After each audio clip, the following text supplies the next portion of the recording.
Welcome to The Explainer. Today, we're diving into a dark, little-known story from the American Civil War. It's a tale of revenge. Perfect, brutal revenge. Carried out not with guns or knives, but with the very animals a man was forced to care for. So let's set the scene. It's September 14th, 1864, at a place called Riverside Estate in Virginia. Now, this was a wealthy tobacco plantation, but by this point in the war, it was teetering on the brink of collapse. The Confederacy was losing, the money was drying up, and the men running the place were getting desperate, and a whole lot more dangerous. And on this particular night, four very powerful men, would not live to see the morning. They died right there in their own paddock, crushed beneath the hooves of the horses they owned. But here's the thing. This was no accident. And it wasn't some kind of divine justice either.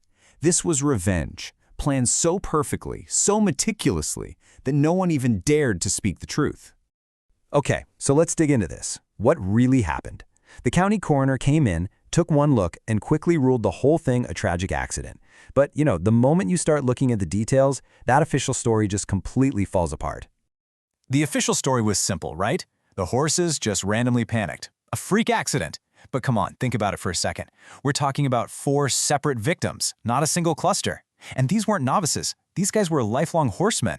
They knew how to handle a spooked animal. But here's the real kicker. The one person who knew those horses better than anyone on earth, their stable master, Thomas Garrett, he just vanishes. Poof, gone without a trace. Accidents don't leave clues like that.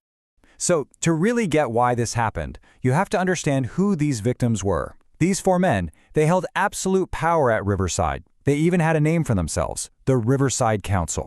And look, these guys weren't your typical one-note villains. Their cruelty was specific. You had Edmund, the owner, who thought of himself as this benevolent master, which really just meant he'd only have you whipped for things he thought were a big deal. Then there was his brother Charles, just a bitter, angry guy who took out his frustrations on anyone weaker than him.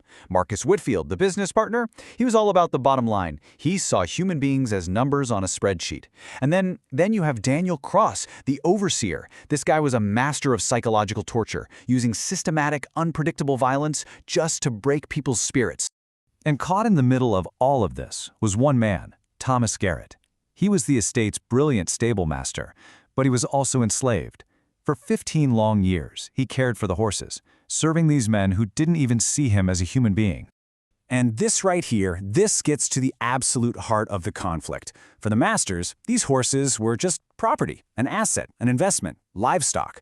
But for Thomas, they were his entire world. In a life where he had no family and no freedom, these animals were the only beings that showed him any kind of affection or trust. They were his family.